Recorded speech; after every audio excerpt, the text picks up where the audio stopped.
Atos dos Apóstolos, capítulo de número 2.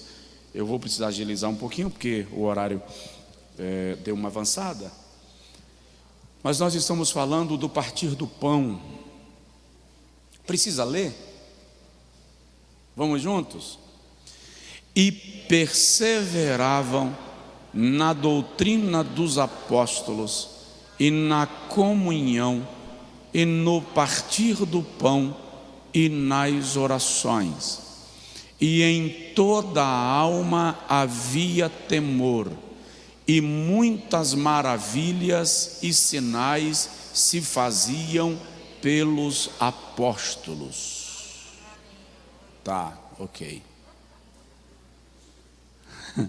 É porque eu estou lendo sempre muitos prodígios e sinais. Aí eu vi ali a versão muitos sinais e maravilhas, muitas maravilhas e sinais, muitos prodígios e sinais se faziam por meio dos apóstolos. Irmãos, Deus é muito bom.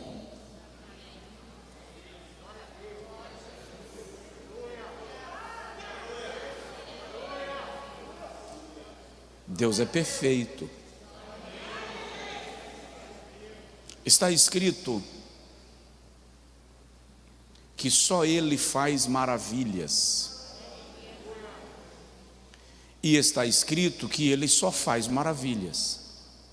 As duas coisas estão escritas. Só Ele faz maravilhas e Ele só faz maravilhas. Tudo que Deus faz é grandioso, glorioso e maravilhoso. Nós estamos há algumas semanas em Atos 2:42 e 43. Estamos aprendendo um pouco sobre o perfil da igreja que nós precisamos ser. E seremos. Era uma igreja que perseverava na doutrina, na comunhão, no partir do pão, nas orações e no temor. Uma análise exegética desse texto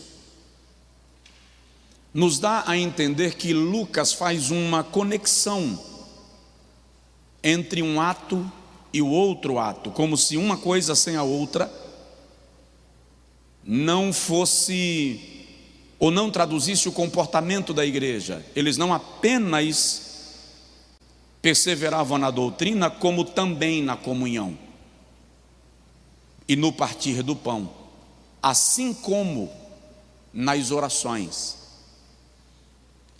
Lucas nos faz compreender que aquela igreja entendia que as orações, sem a obediência à doutrina e sem a comunhão expressa no partir do pão, era deficitário. Ou seja, não basta orar, é preciso assimilar a doutrina, o valor, o bojo doutrinário que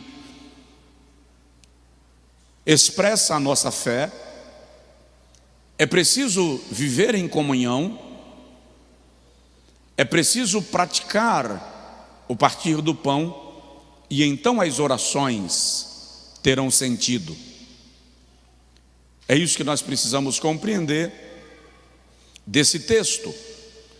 E Lucas nos faz compreender ainda que a perseverança na doutrina era o aspecto moral e espiritual da igreja. Li hoje uma frase de John Wesley, grande avivalista britânico. John Wesley cita mais ou menos o seguinte: antes de pregar as bênçãos do Evangelho, nós deveríamos pregar o terror do Evangelho para aqueles que não o obedecem. Antes de pregarmos as bênçãos do Evangelho, nós deveríamos pregar o terror do Evangelho para aqueles que não o obedecem. Às vezes nós pensamos que o fato de estarmos na dispensação da graça facilita as coisas. É graça. Vamos banhar. Mas presta atenção nisso. Na justiça humana, deixa eu usar um exemplo aqui do nosso contexto brasileiro. Você tem primeira, segunda e terceira instância. Se você perde uma causa na primeira instância, você recorre à segunda. E ainda que você perca na segunda instância, você recorre à terceira. Mas se perder na terceira instância, vai recorrer para onde? Cessou o recurso. Deus cria o homem perfeito em estado de inocência. Primeira instância. Aí o homem pecou, quebrou a regra. O Senhor então estabelece a lei para revelar o pecado. Como assim? O Senhor estabelece a lei para ensinar ao homem o que é certo e o que é errado. Padrão de conduta. Segunda instância. Mas o homem não pôde ser salvo pela lei, pela sua própria incapacidade de cumprir a lei na sua integralidade. Então Deus trouxe a graça. Terceira instância. Mas se na graça nós também falharmos, não há para onde recorrer. Então, quando John Wesley fala do terror do Evangelho, ele está manifestando esse princípio, que aqueles que não se submetem à verdade e aos fundamentos do Evangelho, que Lucas em Atos chama de a doutrina dos apóstolos, não tem para onde recorrer, não há o que reclamar. Então, a doutrina dos apóstolos é o aspecto moral e espiritual da vida cristã. Já o aspecto, ou já a comunhão, fala do aspecto relacional da igreja. Não há crescimento sem relacionamento. E este relacionamento se manifesta à mesa, no partir do pão. A comunhão é o aspecto subjetivo, metafísico, da doutrina dos apóstolos impregnada em nós. O partir do pão é o aspecto prático, experiencial. Porque eu aprendi a sã doutrina, eu pratico comunhão. E de que forma eu manifesto essa comunhão? No partir do pão. Ou seja, se eu aprendi a doutrina de Cristo, eu vivo em comunhão com o próximo.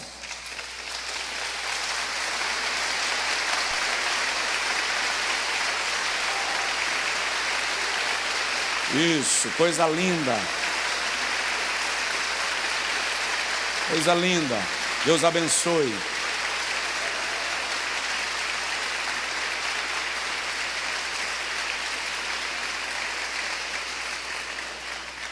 Então, se eu recebi a doutrina dos apóstolos, eu vivo em comunhão. E se eu vivo em comunhão, eu expresso isto no partir do pão. É isso que o texto está nos ensinando e nos mostrando. E é bom lembrar que tudo isso é expressão da doutrina dos apóstolos aplicada em nossa alma. Terça-feira passada nós começamos a falar aqui sobre o partir do pão, e eu falei sobre o galardão, o privilégio de partir o pão. E uma das coisas que eu disse aos irmãos foi que nós não devemos confundir a expressão partir o pão, encontrada aqui, com outra expressão parecida, que é partir os bens, repartir os bens, que está em Atos 2, 44 e 45, e em Atos 4, 34 e 35. A Bíblia diz que eles vendiam o que tinham e repartiam entre si. O sentido da expressão é diferente. No compartilhamento dos bens, eles tinham o cuidado de perceber quando alguém era necessitado de alguma coisa, e juntos eles se desfaziam dos seus bens para suprir a necessidade do então necessitado, a fim de que ninguém tivesse necessidade alguma entre eles. O partir do pão, como eu disse aos irmãos, está primariamente relacionado com o conceito do culto do amor, do culto ágape, que alguns textos bíblicos nos dão a entender que se realizava no primeiro dia da semana, onde eles não apenas participavam da ceia do Senhor, mas também ceavam juntos, comiam juntos. E no comer juntos, eles também repartiam entre si bens para que todos fossem supridos. Hoje, rapidamente, eu quero falar um pouco sobre o poder da solidariedade cristã, dentro do contexto de partir o pão. Vamos aplicar isso na prática.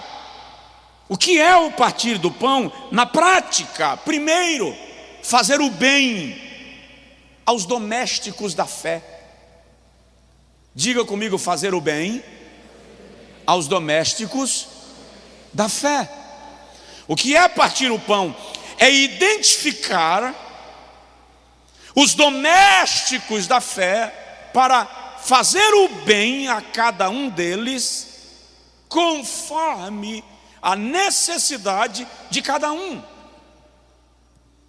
Quando Paulo, o apóstolo, escreve aos Gálatas, no capítulo de número 6, versículo de número 2, ele diz assim: levai as cargas uns dos outros.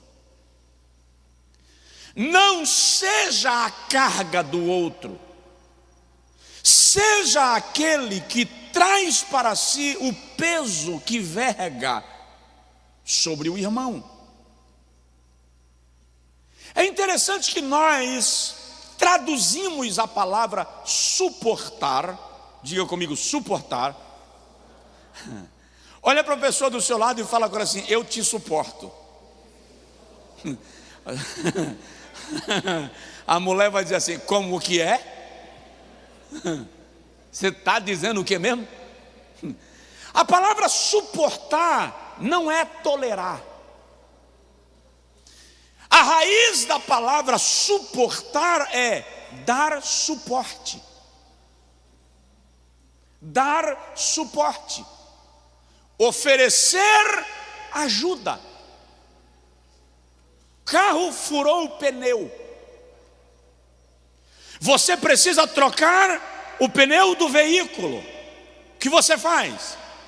Pega um suporte, que nós chamamos de macaco. Nada tem a ver com um macaco, mas é assim que a gente aprendeu a chamar, então lá vai.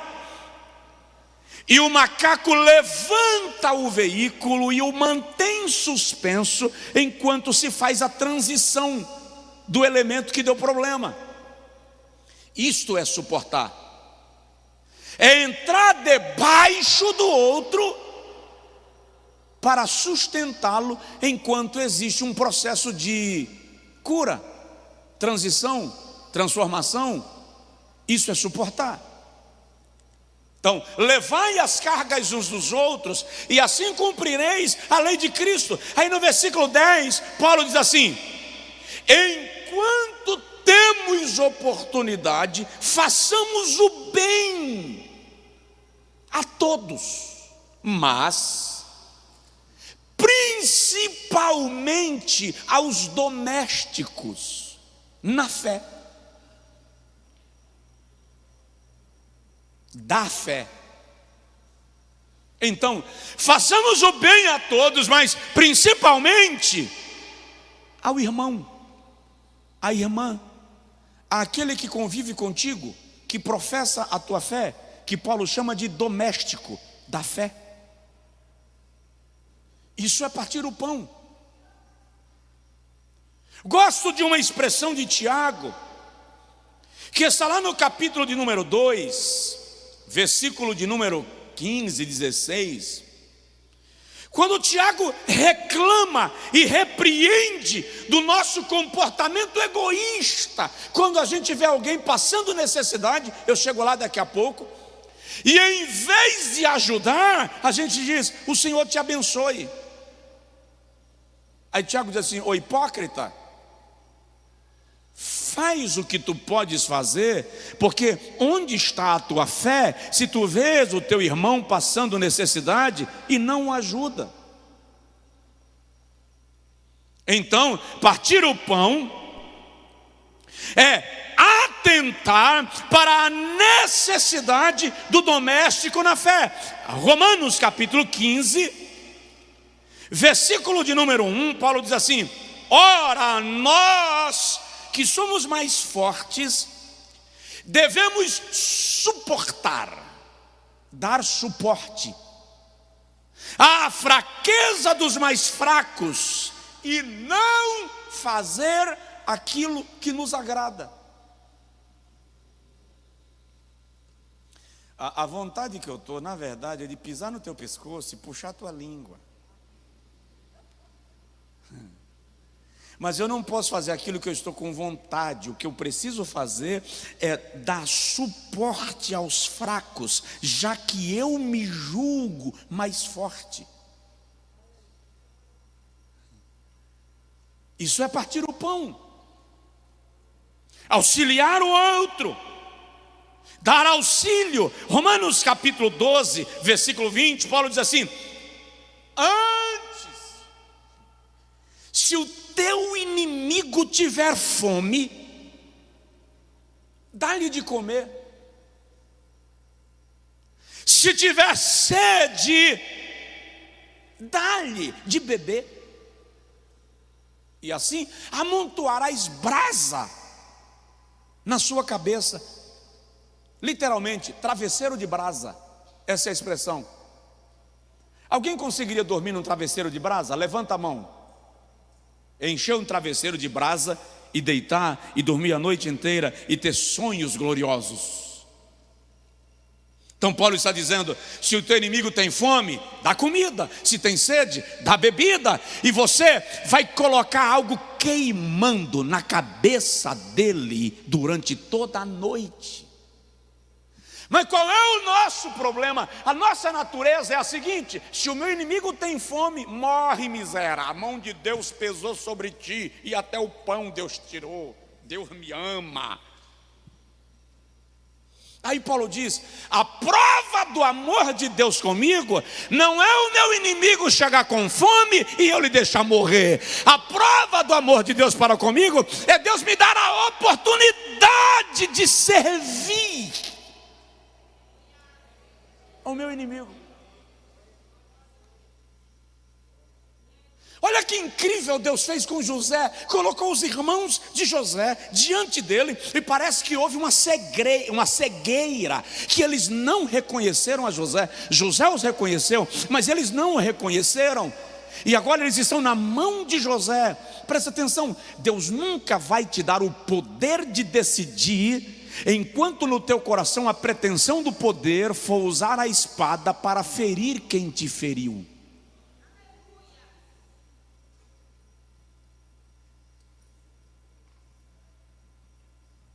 Tem alguém aí? Ah, pastor, sinceramente, eu estava esperando Deus me dar uma chancezinha de eu arrancar a pele dele. Você vai ter a chance, mas não para arrancar a pele dele. Você vai ter a chance para colocar creme e hidratar a pele dele. Porque é assim que você amontoa brasas na cabeça daquela pessoa que precisa compreender que o caráter de Cristo está operando em nós no partir do pão. Então, estou partilhando o pão quando eu faço o bem aos domésticos da fé. Primeira carta de Paulo aos Tessalonicenses. Está tudo bem aí? Está confortável? Está confortável? Fala sério, peraí. Está confortável? Tá? Então não está bom. O evangelho não é para gerar conforto, o evangelho é para gerar confronto. Quando o evangelho está confortável, ainda é o evangelho do homem. O evangelho de Cristo confronta, inquieta, perturba, desorganiza, faz a gente voltar para casa meio sem graça.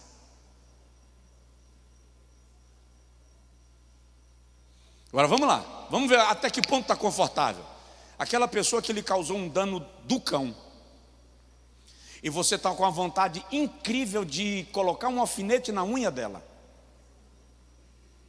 E Deus vai te dar a oportunidade de essa pessoa precisar ser abençoada através de você. Está confortável? Não, não está confortável. Não será confortável. Mas incrível, é isso que Deus está esperando que você faça: o bem. Dá para ser? Engole seco, faz uma oração, pede misericórdia, porque Deus vai te honrar. Primeira carta de Paulo aos Tessalonicenses, capítulo 5, versículo 14. Paulo diz assim: exortamo-vos também, irmãos, a que admoesteis os insubordinados, consoleis os desanimados e ampareis os fracos, sejais longânimos para com todos. Tenha paciência com o insubordinado, tenha paciência com o desanimado, tenha paciência com o fraco, seja longânimo para com todos.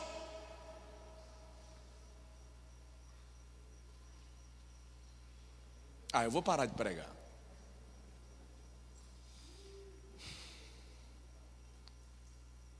Isso é partir o pão. Porque a gente pensa que partir o pão é quando um necessitado bate na porta pedindo 1 quilo de feijão, e a gente vai lá dentro e pega um saquinho vazio e divide 1 quilo de feijão e joga metade no outro. Partir o pão e dou meio quilo de feijão para o pedinte. Hoje eu parti o pão, cumpri a obra de Cristo. É? Olha a gente percebendo que partir o pão é ser paciente com o insubordinado, ser paciente com o desanimado, ser paciente com o fraco. Vamos mais. Primeira carta aos Tessalonicenses, capítulo de número 4, versículo de número 10. Paulo diz: porque certamente já os fazeis para com todos os irmãos que estão por toda a Macedônia. Exortamo-vos, porém, irmãos, a que ainda nisto abundeis cada vez mais. Nisto que, versículo 9: quanto ao amor fraternal, não necessitais de que se vos escreva, visto que vós mesmos sois instruídos por Deus a vos amardes uns aos outros. Aí no versículo 10 ele diz: vocês já praticam, mas eu estou admoestando vocês a serem ainda mais abundantes nesse amor fraternal, uns para com os outros. Nós temos uma incrível facilidade de partir o pão naquilo que é material. A sobra do almoço no restaurante, embala, coloca numa quentinha que eu vou levar. De repente eu encontro um faminto na rua, também. Mas essa é a parte simples do processo.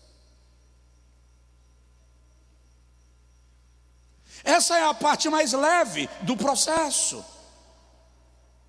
A parte prática do processo é a gente compreender que tudo aquilo que Deus coloca em nossa mão tem um propósito, e esse propósito inclui alguém.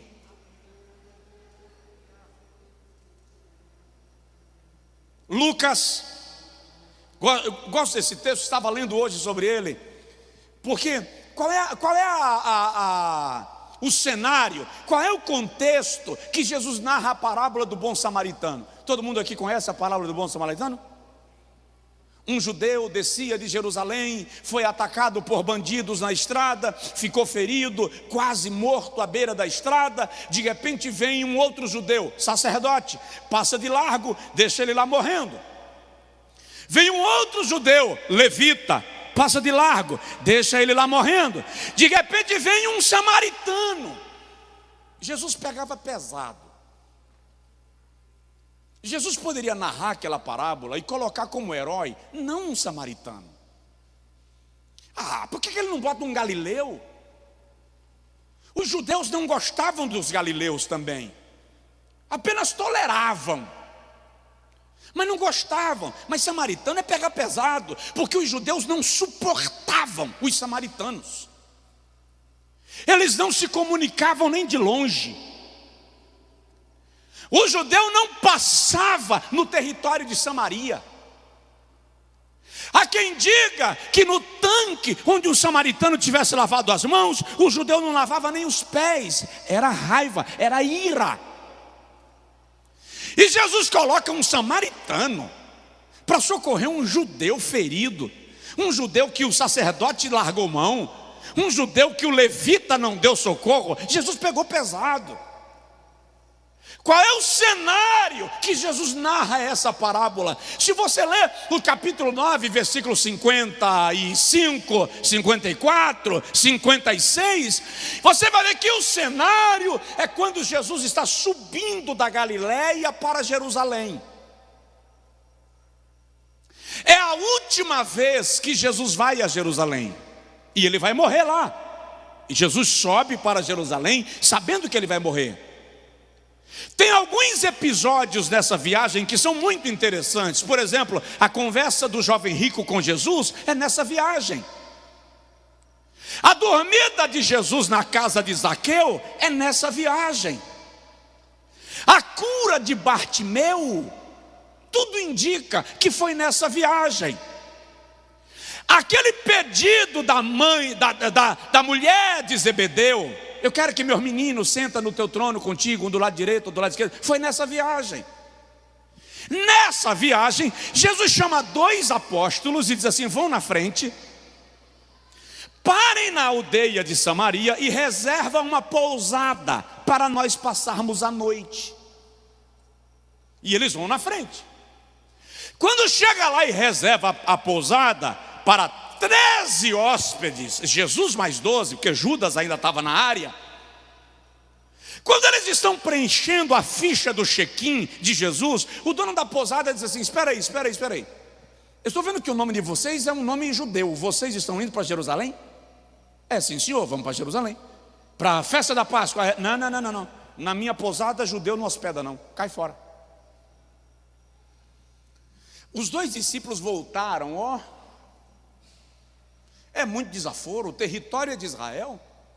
Esses samaritanos são um bando de invasores que foram trazidos para cá, sabe Deus de onde. Não vai ficar assim não. Chegou lá perto de Jesus e disse: Senhor, autoriza a gente está cheio de poder, a gente está cheio de graça. Se o Senhor autorizar, nós vamos pedir fogo do céu e vamos matar esse bando de samaritanos tudinho aí. Aí Jesus diz assim: um homem descia de Jerusalém e foi atacado por salteadores.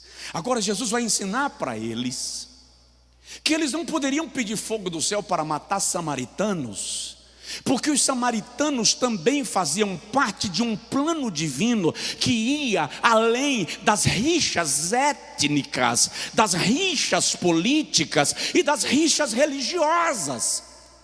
Jesus começa a ensinar para eles que o teu próximo, muitas vezes, não sei se eu posso dizer,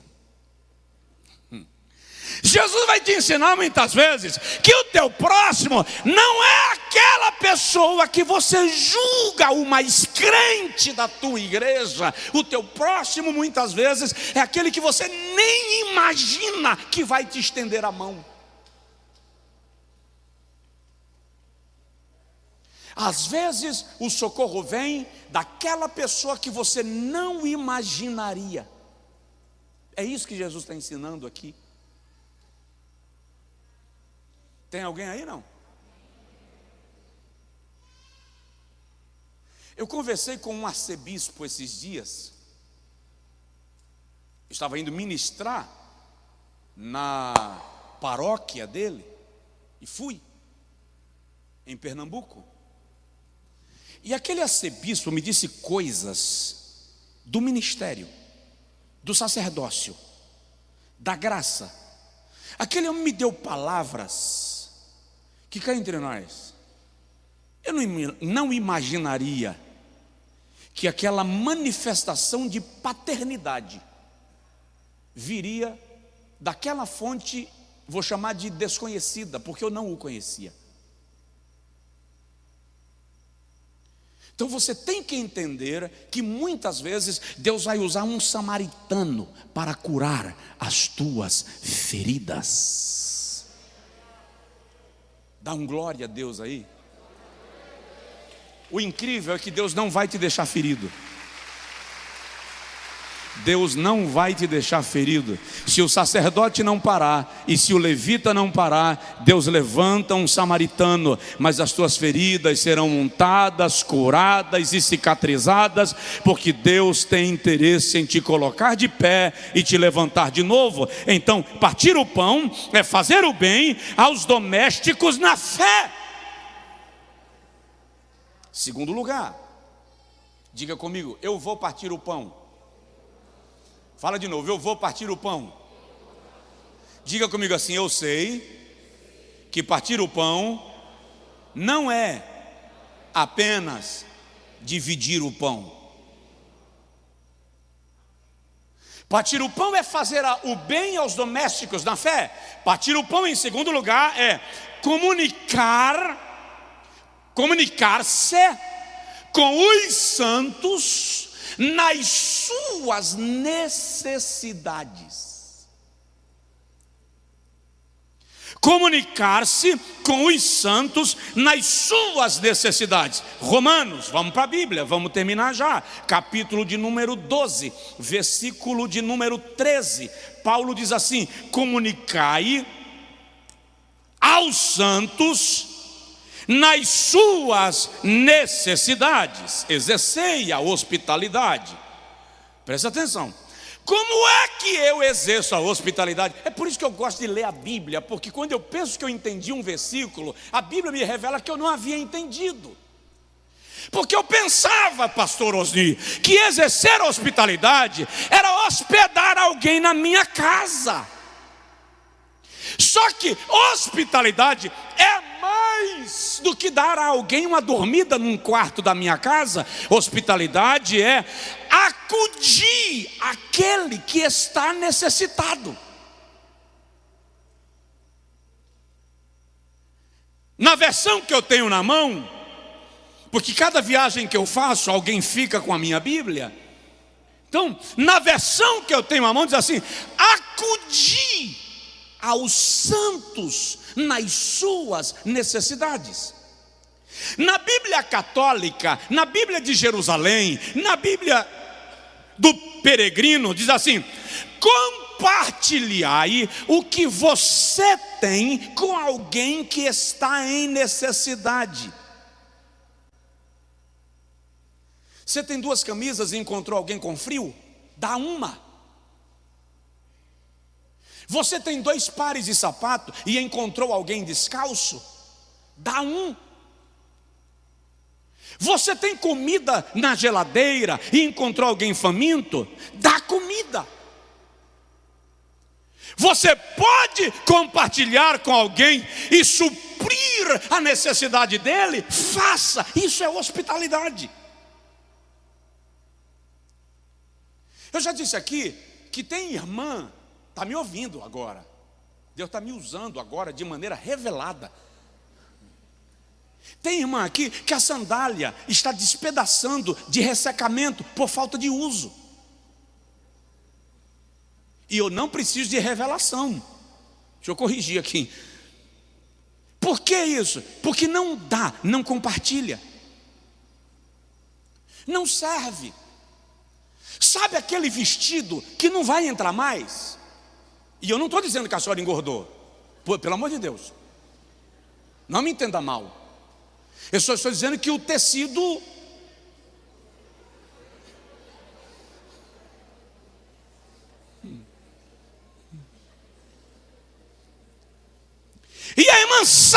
alguém que precisa. Sabe, aqueles vestidos, aquelas batinhas lindas do período da sua gestação. E a senhora já passou por tantas grávidas, precisando de auxílio para ter a sua vestimenta no período da gestação. E as suas batinhas estão lá guardadas, e a senhora não pretende usar de novo.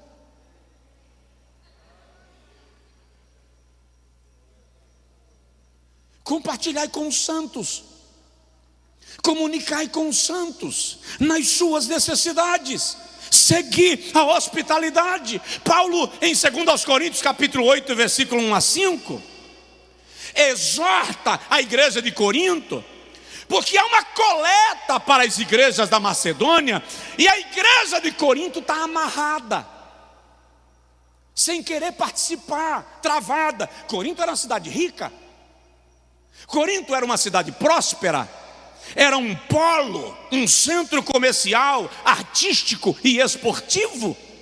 Corinto tinha 2 portos, um que ligava o mundo oriental ao mundo ocidental, e o outro porto que fazia o sentido inverso. Um porto atendia o ocidente, outro porto atendia o oriente, e Corinto era o centro.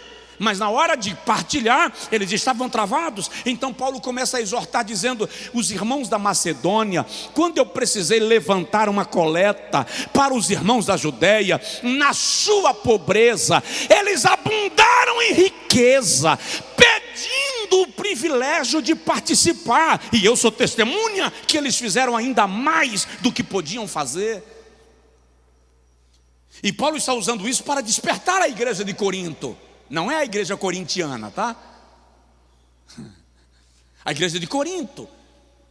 No capítulo 9, quando a igreja de Corinto acorda, quando ela desperta, quando ela decide participar, aí Paulo começa a dizer: Deus ama ao que dá com alegria, e o Senhor vos fará abundar em toda boa obra. Aquele que dá pão para comer e semente ao que semeia, também multiplicará o fruto da vossa sementeira. Tem um contexto, tem uma razão. Paulo está dizendo: a igreja da Macedônia precisa de auxílio, faça alguma coisa. É uma outra coisa que também é hospitalidade e que também é partir o pão. Se a tua igreja, se a igreja que eu sou pastor, pode de alguma forma servir uma igreja menor que está precisando ser alavancada, não fazê-lo é deixar de cumprir o princípio de Atos capítulo 2. Alguém me ouviu aí? E eu me alegro muito porque essa igreja cumpre. Eu estava pregando ontem numa igreja aqui no Feira 9, Igreja do Amor.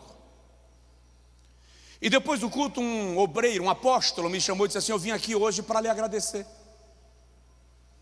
Porque há X anos atrás, quando eu cheguei em Feira de Santana e que eu entendi que deveria implantar a igreja em Feira de Santana, eu fui lá na sua igreja para o senhor me vender umas cadeiras. E eu fiquei sem jeito, sem saber como lhe falar, porque eu não tinha nada nem para comprar as cadeiras. Quando eu terminei de lhe propor eu comprar as cadeiras, o senhor falou assim: passa na secretaria, eu estou autorizando, a igreja vai doar as cadeiras que você precisa. Isso não é um ato isolado dessa igreja. Essa igreja já doou cadeiras para N igrejas do nosso estado. Eu estou falando de muitas igrejas que já foram abençoadas através desta igreja.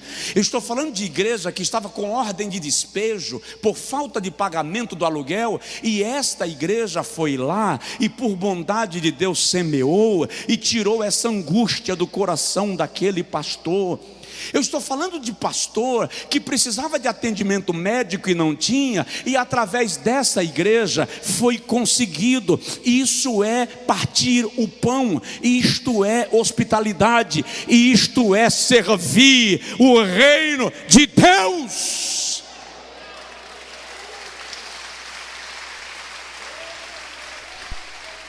Então, partir o pão é cumprir o princípio apostólico de servir alguém, comunicando com os santos nas suas necessidades. Agora, olha bem para mim. Não fique esperando Deus me revelar que você está passando por necessidade. Porque tem gente que diz assim: vou sair dessa igreja, estou passando necessidade e ninguém me socorreu. Está esperando Deus revelar para o pastor, irmão? E tem irmão que chega para mim e diz assim: Deus vai lhe mostrar. Eu tenho uma birra com isso. Presta atenção, ô irmão. Deus não tem que me mostrar aquilo que você pode me comunicar. O senhor pode orar que Deus vai te mostrar. Misticismo sem graça.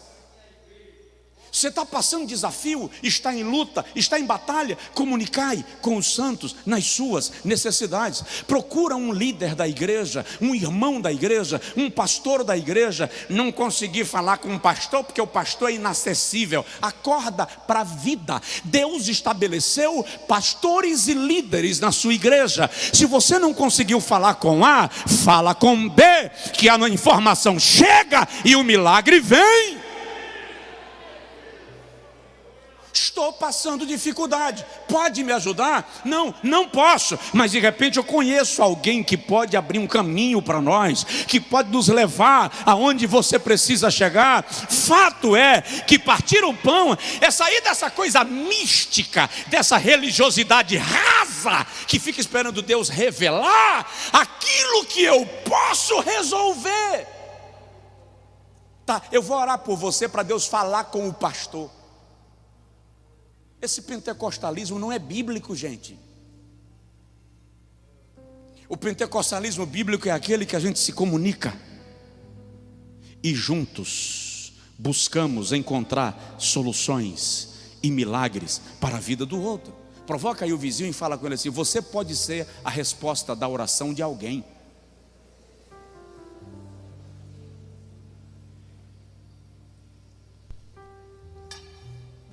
Eu queria terminar, mas não quero passar da hora.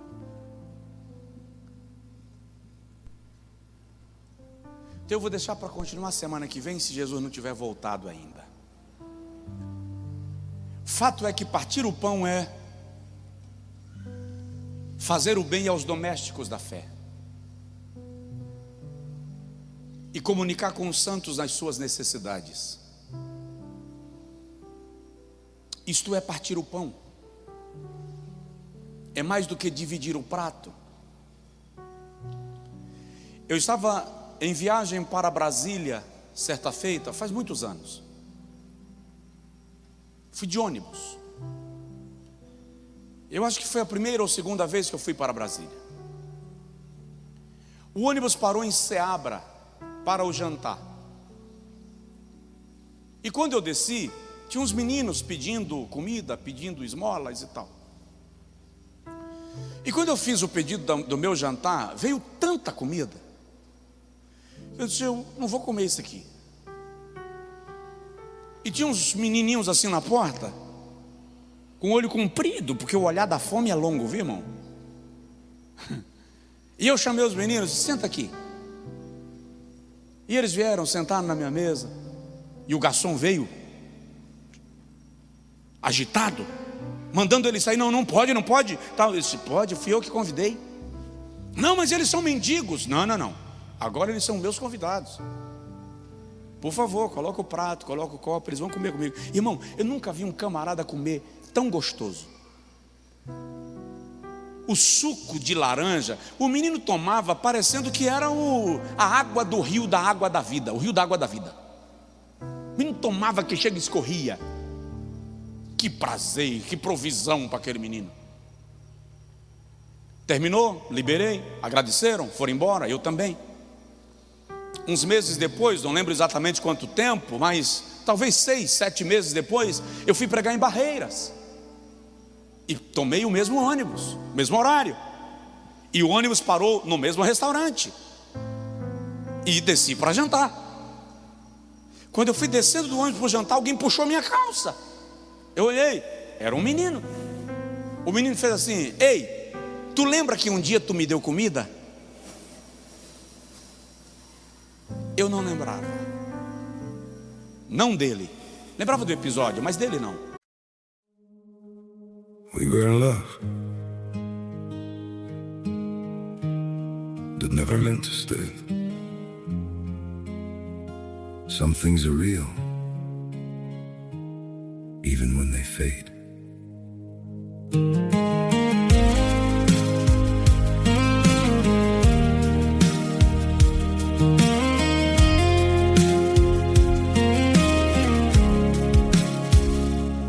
I used to think if we kept holding on, we could bend the truth somehow.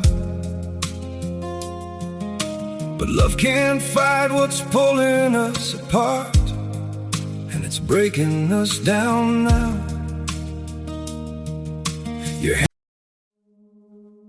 We were in love that never meant to stay. Some things are real, even when they fade.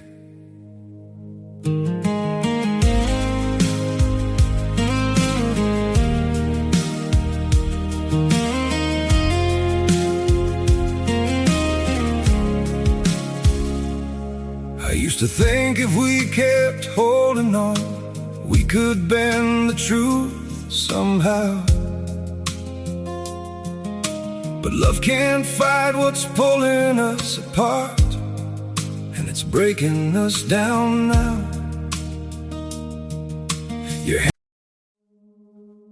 We were in love that never meant to stay. Some things are real, even when they fade.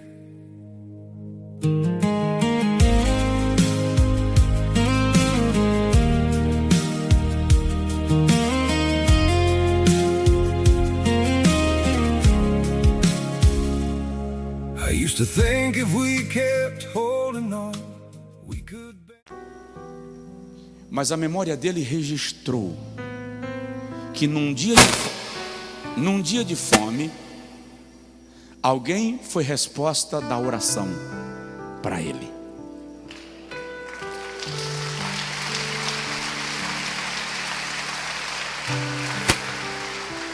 Se você ficar sabendo de alguém que está passando necessidade e você pode suprir, não espere que outro o faça. Faz você. Quando você vier para a igreja, aproveita e traz 1 quilo de alimento, um fardo, uma caminhonete. Os armários do projeto Casa de Pão estão aqui atrás. Pessoas que em casa estão passando necessidade têm liberdade de virem, chegam aqui sem precisar pedir, vão no armário e se servem e abastecem a sua mesa. Isso também é partir o pão. Nós precisamos nos libertar da necessidade de que o necessitado nos peça, basta que ele nos comunique. E se podemos servir, não fazer, olhe bem para mim, se podemos servir, não fazê-lo, é pecado. Prova na Bíblia. Aquele que pode fazer o bem e não faz, comete pecado. Está escrito na Epístola de Paulo aos Romanos, capítulo 14. Então, todas as vezes que Deus te dá o privilégio de servir, sirva. Seja porta. Paulo diz aos Coríntios que aqueles que forem abençoados através de nós, orarão por nós, movidos por afeto. Sabe o que é alguém ajoelhar e orar por você movido por afeto, por amor? É diferente de orar pelo hábito religioso. Então perseveravam na doutrina dos apóstolos, na comunhão e no partir do pão. Não adianta nós perseverarmos nas orações se não perseveramos no partir do pão, se sabemos que podemos investir no reino de Deus ou na vida de alguém e não fazemos? Fica de pé, por favor, em nome de Jesus. Terça-feira eu vou continuar, se Jesus nos permitir, mas vou lhe dar uma sugestão. Não tem que ser hoje à noite, não precisa ficar nervoso e ansioso. Mas faz um levantamento lá no guarda-roupa.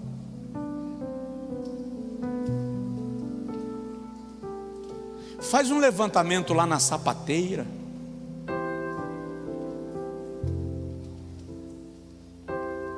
É que o Brasil não tem a cultura da filantropia. Até os estabelecimentos comerciais, para praticarem filantropia, são cobertos de regras e regras e regras, que terminam não estimulando. Há países no mundo, por exemplo, que quando a mercadoria está a X dias de vencer, ela é posta em prateleiras específicas, para que aquela pessoa que está desempregada, o imigrante, a pessoa em situação de rua, possa chegar lá sem pedir, pegar e se servir.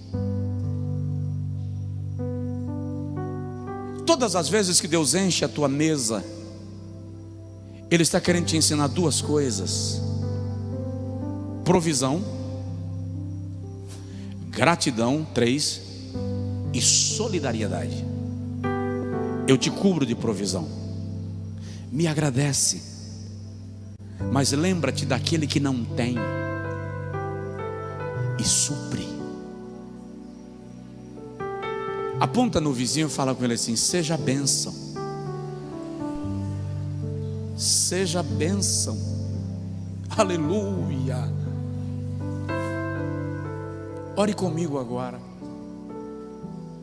e diga para Deus: me ensina o princípio da generosidade. Me ensina o princípio da generosidade. Me ensina a partir o pão, porque eu só aprendi a dividir. E partir o pão é mais do que dividir o pão. Fala com Deus agora, me ensina sobre esse princípio espiritual da hospitalidade, que eu posso acudir aquele que está necessitado naquilo que o Senhor me deu em abundância. Senhor, faz da tua igreja, faz desta igreja uma igreja experimentada no socorro, uma igreja experimentada no auxílio ao próximo, principalmente o doméstico na fé. Que não haja entre nós alguém que não vai comer hoje à noite porque não tem comida na prateleira. Porque se não tinha, Senhor, sejamos nós a provisão, sejamos nós a resposta da oração desta pessoa, em nome de Jesus. Estenda a sua mão em direção à pessoa que está próxima a você, não precisa tocar nela, apenas estenda a sua mão e ministra sobre ela. Ó Senhor, nós ministramos uns sobre os outros e pedimos que haja sobre nós abundância, não para extravagância, mas para solidariedade cristã. Que haja entre nós abundância, não para vaidade, mas para serviço. Nós queremos ser um diferencial na terra, por estarmos dispostos a semear uns nos outros.